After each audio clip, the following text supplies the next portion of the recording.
just a couple days out from who's number one. Huge squad coming from the B team. I want to get through kind of the whole card, but let's start at the top of the card for the B team guys. Ethan fighting for a title against Dante. What do you think about that matchup? Oh, it's a real interesting match. Obviously, it sort of favors Dante just because he's medaled at 77. Ethan's a 66 guy. Size difference. I'd imagine a strength difference too. But you can't really count out Ethan. I think last time he had Fabricio Andre, everyone kind of counted him out. Thought he was going to lose that one, and he pulled through pretty strong. I won't go into too much of the technical analysis because I think obviously both guys have historical weaknesses you could seek to exploit. But obviously I won't say it out loud. But I think that Ethan definitely has a path to victory against Dante Leon. Below that, Hyson facing off against longtime opponent of yours, Philippe. Oh, yeah. How's that matchup look? Yeah, that's a real interesting match. I actually think it's interesting from the point of view of Philippe's perspective on taking the match, because I know in my position, if anyone ever offers me a match against a up-and-coming, super dangerous, especially athletic, fast, strong, whatever, I'm always like, no, thank you. Give me an older, established veteran, you know? So from Philippe's perspective, not as much to gain as from Hyson's. Hyson faced off against Cyborg. Cyborg was a heavy favorite in that, and he submitted him really quick. So obviously, Hyson incredibly dangerous. He has path to victories as well, but Philippe has a huge experience edge there that he's going to have to overcome. So I think a great opportunity for Hyson to immediately become one of the best guys in the world in that match. And then, of course, earlier on the main card, Nikki Ryan facing off with Renee. Renee was on your team for Who's Next. Nikki was assistant coach. What's that matchup look like to you? Or what did those two guys maybe learn about each other during this event? Oh, for sure, yeah. So Nikki against Renee. I mean, you look at the match on a service level, you have to favor Nikki Ryan pretty heavily. I think a lot of people are going to expect Nikki Ryan to win.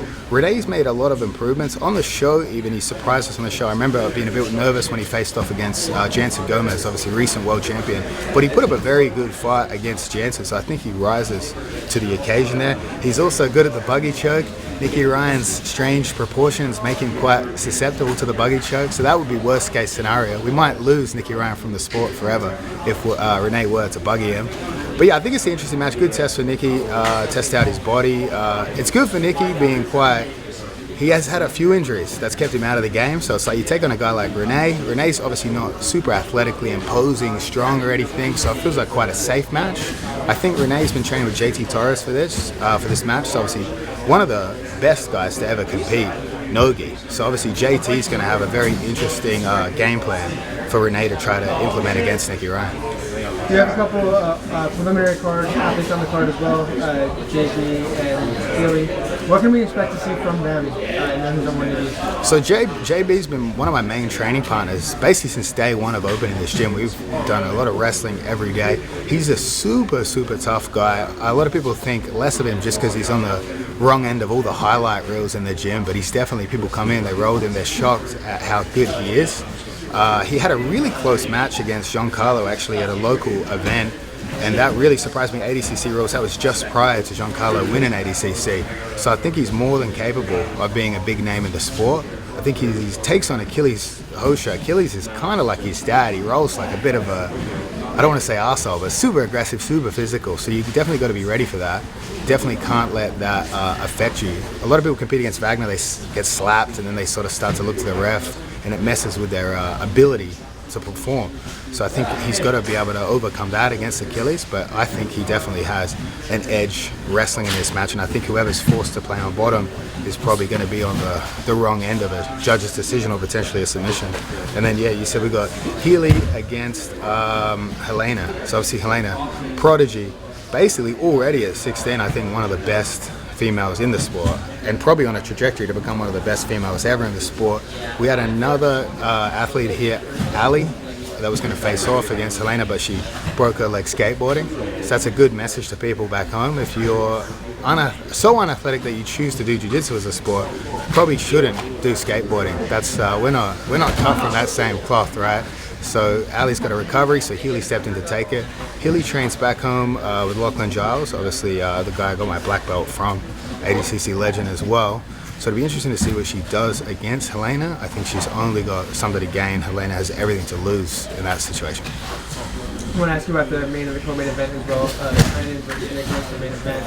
I'm sure you have a lot to say about that one. Oh yes, it's an interesting one. So we've got Mr. Authenticity himself, Nicholas Marigali.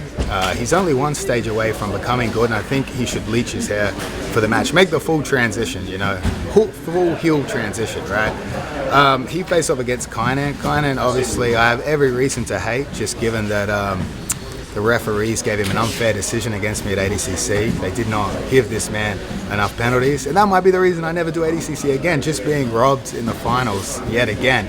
But I think if you look at this match on paper, you think Kainan should smash him. That's what most people think. However, Kainan does sometimes lose to people you might imagine have skill sets that wouldn't be able to take him out. Unfortunately, again, I'm not one of those people, sadly. I'll never face Kainan again. But yeah, Marigali, we don't know how he's going to come out here. I don't see too many paths to victory other than perhaps he pulls. He's able to have strong guard retention, sweep and get on top of Kainan. I think Kainan, the wrestling kind of favors Kainan. He's got given I felt both of them, he's got a massive strength advantage and I think a submission advantage too. I think obviously in the gi, Marigali has a huge submission advantage, one of the best sub guys ever. But that we have yet to see that in no gi. It's also, it could happen any day. He could make that transition, become as good in no-gi as he is in gi, but I don't think that's yet, and I think Kainan should take that match out. He should take it out, but again, you can never bet too strongly. And then finally, I want to get your take on the co-main event for the 125-pound title, Fionn versus Jasmine Rocha. Yeah, Fionn versus Jasmine. Another match that you've probably got to, on paper, favor Fionn heavily. She's got probably a takedown advantage, experience advantage, accomplishment advantage. Everything on paper favors Fionn there, and she's with JT Torres. She's got a great coach supporting her for this. Everything sort of favors her to win. However, Jasmine being a Hosha is obviously going to bring a lot of physicality. And she probably wants some more, to be honest. She hasn't made a name in the sport yet. When you're an up-and-comer facing up against a big name, this is your moment to flip everything around, to go from a fully broke jiu-jitsu athlete to just a semi-broke jiu-jitsu athlete. So I think, obviously, Jasmine could pull the upset, especially if she gets physical and throws Fionn out of her game plan a bit.